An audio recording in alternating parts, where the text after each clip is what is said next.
Hello everyone, welcome to my YouTube channel. අද මම මේ වීඩියෝ එකකින් ඔයාලට ගෙනාවේ මගේ Sri Lankan Airlines cabin crew interview experience එක, interview process එක ගැන වගේම ඇයි මම reject වුණේ කියන එක ගැන. මම first time Sri Lankan Airlines වලට apply කරේ 2024 මාර්තු 3 airport service agent vacancy එකකට. මම ඒ vacancy එකට apply කරාට පස්සේ මට 2024 අප්‍රේල් 10 වෙනිදා email එකක් ඇවිල්ලා තිබ්බා. 11 වෙනිදා උදේ 11 ඉඳන් 11:45 වෙනකන් තියෙන online assessment එකට. ඇත්තටම එතකොට මට කිසිම idea එකක් තිබුණේ නැහැ කොහොමද මේ assessment එක කරන්නේ, මොන වගේ දේවල්ද මේකෙන් අහන්නේ, කොහොමද මේ ප්‍රශ්න වලට උත්තර දෙන්නේ කියලා මේ කිසිම දෙයක් ගැන මට කිසිම idea එකක් තිබුණේ නැහැ ඒ වෙනකොට. ඇත්තටම මම කිසිම පෙර සූදානමක් නැතුව තමයි මේ assessment එක කරන්න පටන් ගත්තේ. But unfortunately මට මේ assessment එක successfully කරගන්න බැරි වුණා. එකක් මගේ පෙර සූදානමක් තිබුණ නැති එක සහ මට මේ process එක ගැන කිසිම knowledge එකක් තිබුණ නැති එක.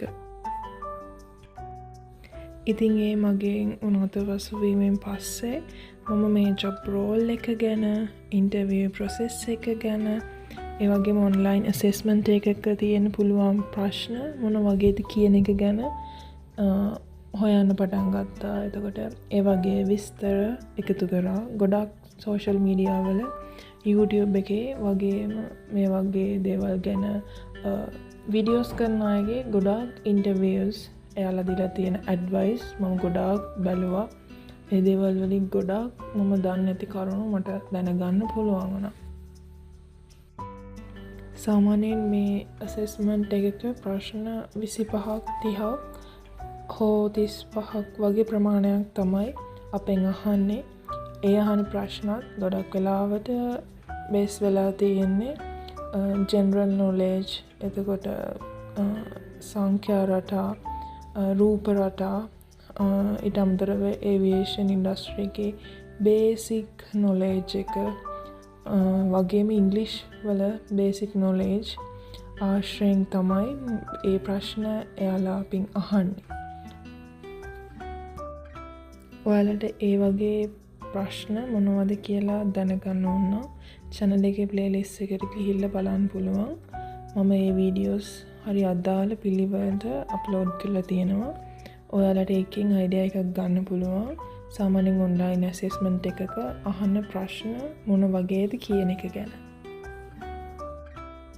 එහෙමත් නැත්නම් ඔයාලට මේ වගේ අනුමාන ප්‍රශ්න වගේම උත්තර ChatGPT, Gemini වගේ AI tools use කරලා ඔයාලටම හදාගන්න පුළුවන්. ඒ වගේ හදපු අනුමාන ප්‍රශ්න සහ උත්තර තමයි මම මගේ playlist එකේ videos වල upload කරලා තියෙන්නේ. 2025 අවුරුද්දේ airport and cargo service agent online assessment එක කරපු ගොඩක් අයට exam එක ගැන දැනගන්න වගේම exam එක ගැන idea එකක් ගන්න ඒ videos ගොඩක් වැදගත් වෙලා තිබුණා. ඉතින් මේක තමයි මගේ first interview experience එක.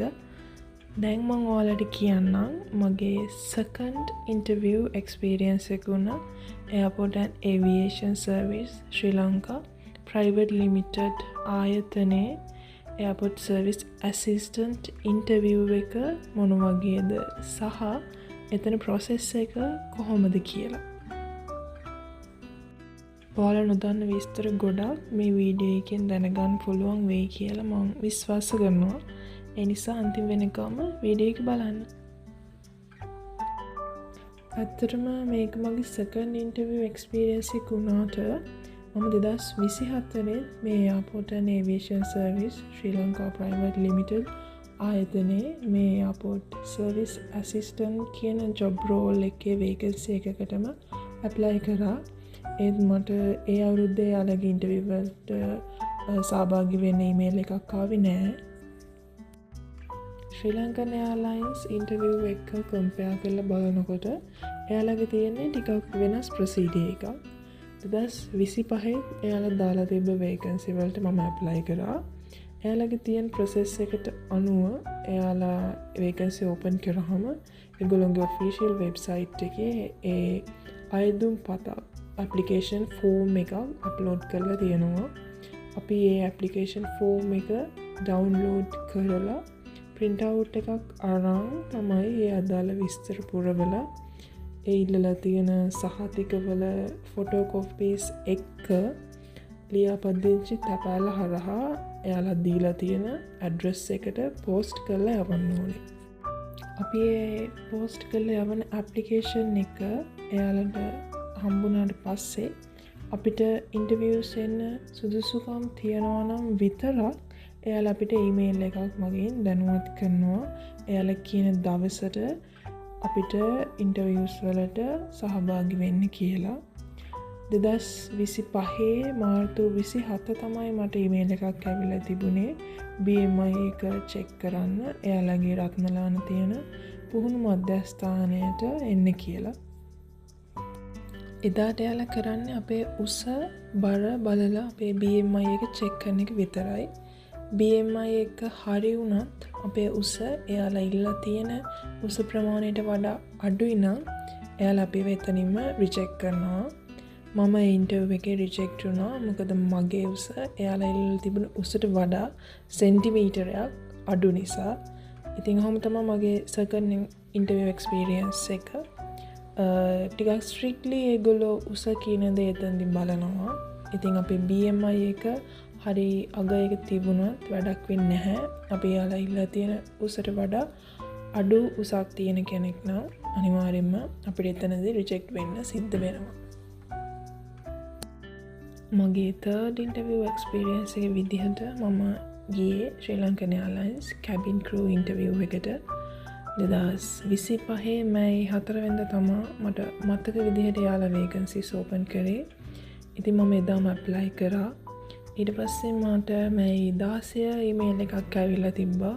එයාලා BMI CH එකේ තියෙන ඉන්ටර්විව් එකට පාටිසිපේට් වෙන්න එන්න කියලා. මට රිපෝටිං ටයිම් එක විදිහට දීලා තිබුණේ මැයි 20 උදේ 11ට. එයාලා එදාට අපේ ඩොකියුමන්ට්ස් චෙක් කරලා BMI එක වගේම ප්‍රොෆයිල් චෙක් එකක් කරලා ඉන්ටර්විව් එකක් තියෙනවා කියලා තමයි අපිට එවලා තිබ්බ මේල් එකේ ඒගොල්ලෝ මෙන්ෂන් කරලා තිබුණේ. ඩ්‍රෙස් කෝඩ් එක විදිහට කැන්ඩියන් සාරි එක තමයි අඳින්න තිබුණේ.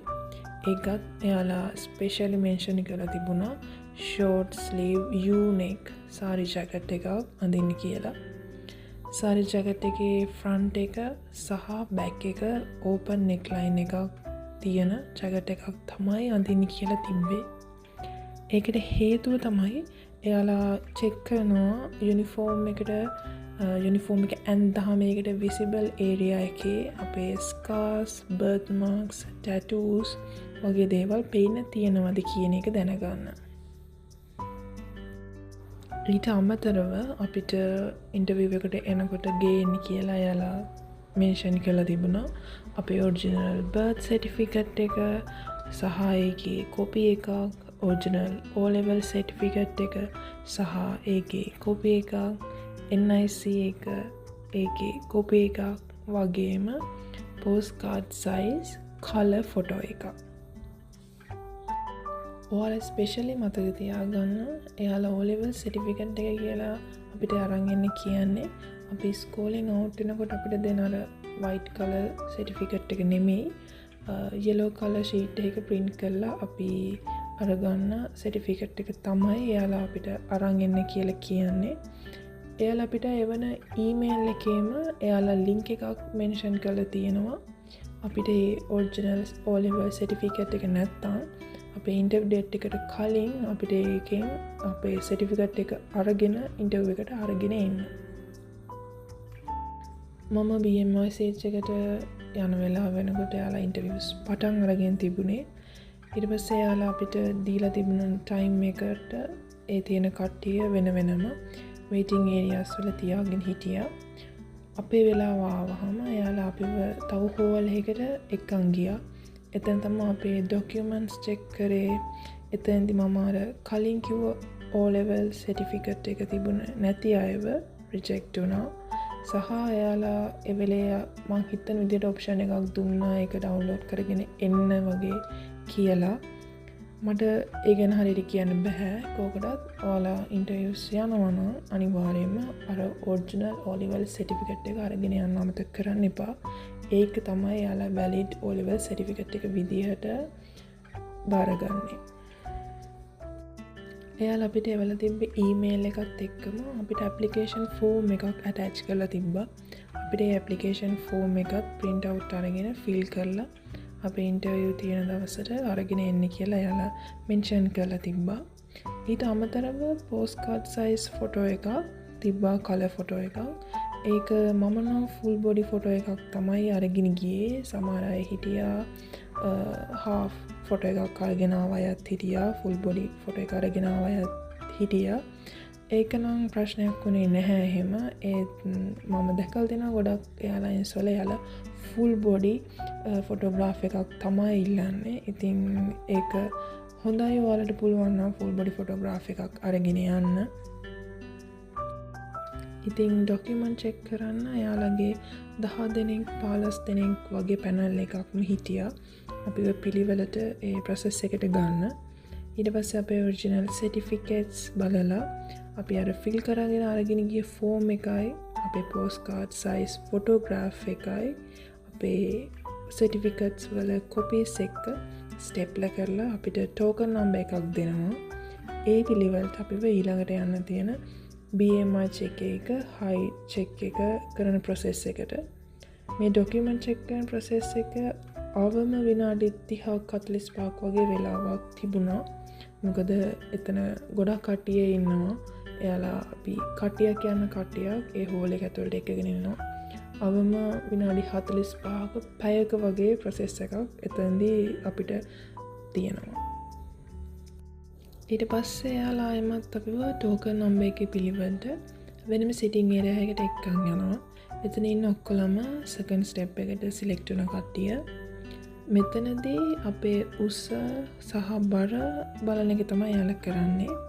ඒ ස්කේල් එකේ ඔටෝමැටිකලිම අපේ BMI එක කැල්කියුලේට් වෙනවා. මේ අවස්ථාවේ තමයි උස එයාලා ඉල්ලලා තියෙන අවම උසට වඩා පොඩ්ඩක් අඩු අයට එයාලගේ ආම් රීච් එක කරන්න සෙකන්ඩ් chance එක හම්බ වෙන්නේ. එතනදී අපිට තිබුණේ අපේ ඇඟිලි තුඩු වලින් උඩරිම ඉස්සෙලා මේ වීඩියෝ එකේ තියෙන ස්කේල් එකේ තියෙන කොළ පාට බටන් එක ප්‍රෙස් කරගෙන 110 ඉඳන් 100ට ආපස්සට ගණන් කරන්න. මට මතක විදිහට 110 ඉඳන් 100ට තමයි යාලා බෑක්වර්ඩ් ගණන් කරන්න කියන්නේ. මෙතනදී මම ඇත්තටම දැනගෙන හිටියේ නෑ ආම් රීච් එක කරන්න තියෙන්නේ මේ විදිහට කියන එක. මොකද මම ප්‍රැක්ටිස් වෙලා ගියේ බිත්තියේ 212 උස මාක් කරලා නෝමල් ඇඟිලි තුඩු වලින් ඒ උස අල්ලන්න පුරුදු වෙලා ගියේ එක. හැබැයි එතනට ගියාම තමයි දැක්කේ එතන කරන්න තියෙන්නේ වෙනමම දෙයක් කියන එක. මම කලින් එයාපෝට් සර්විස් ඇසිස්ටන්ට් ඉන්ටර්විව් ගිය නිසා දැනගෙන හිටියා මගේ උස තියෙන්නේ යාලා ඉල්ලලා තියෙන උසට වඩා චුට්ටක් අඩුවෙන් කියන එක. ඒ හින්දා මට හිතුණා මට ආම් රීච් කරන්න chance එකක් හම්බෙයි කියලා. ඒ නිසා ඉතින් මං කෝකටත් කියලා ආම් රීච් කරන්න පුරුදු වෙලා ගියා. but unfortunately මම ප්‍රැක්ටිස් වෙලා ගියේ විදිහට නෙමෙයි. එතන අපිට ආම් රීච් එක කරන්න එයාලා set up කරලා තිබුණේ. ඉතින් මම ඇත්තටම දැනගෙන හිටියේ නැහැ. ඒත් මම කොහොම හරි ආම් රීච් එක කරන්න ගියා. එතෙන්දී අපිට තිබුණේ කොළ පාට බටන් එකක් තිබුණා. අපි පුළුවන් තරම් උඩරිම අපේ ඇඟිලි තුඩු වලින් ඉස්සෙලා ඒ කොළ පාට බටන් එක ප්‍රෙස් කරගෙන 110 ඉඳන් 100ට ආපස්සට ගණන් කරන්න තමයි තිබුණේ. ඉතින් ඒක ගණන් කරගෙන යද්දී මගේ කකුල ඉස්සලා මට බටන් එක අතෑරුණා. එතකොට ආය අපිට සෙකන්ඩ් chance එකක් ලැබෙන්නේ නැහැ. කොහොම හරි අපි හම්බෙන පළවෙනි chance එකෙන්ම අර බටන් එක ප්‍රෙස් කරගෙන කවුන්ට් කරන්න ඕනේ. මොකද අපි ඒ බටන් එක ප්‍රෙස් කරගෙන ඉන්න අතර එහා පැත්තෙන් තියෙනවා තව රෙඩ් කලර් බටන් එක. ඒක ඔන් වෙනවා. අපිට අර ග්‍රීන් කලර් බටන් එක අතහැරුණොත් අනිත් පැත්තෙන් රෙඩ් කලර් බටන් එක ඕෆ් වෙනවා.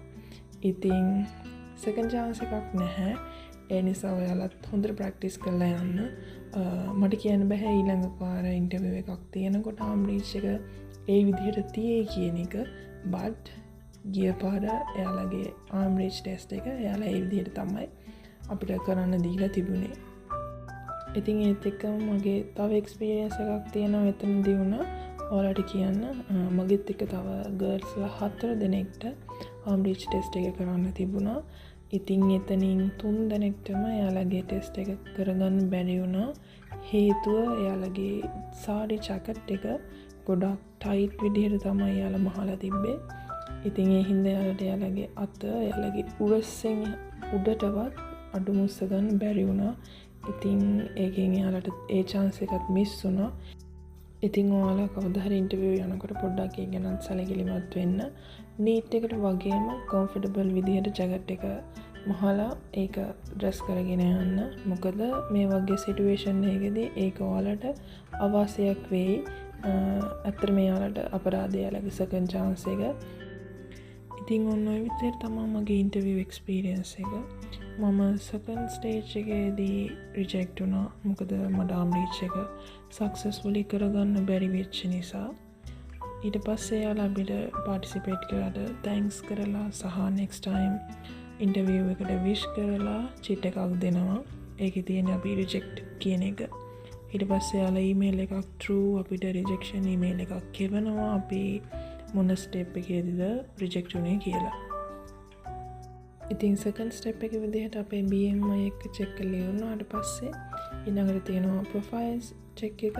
ඒකේදී යාලා අපේ යුනිෆෝම් එකට විසිබල් ඒරියාස් වල ස්කාර්ස් ටැටූස් වගේ දේවල් තියෙනවද කියන එක තමයි බලන්නේ. එහෙම තියෙනවා නම් එයාලා අහනවා ඒවා අයින් කරන්න පුළුවන්ද කැමතිද කියලා. ඊට අමතරව එයාලා ස්මයිල් එක අපිට hina වෙන්නේ කියලා අපේ ස්මයිල් එක කොහොමද කියලා බලනවා.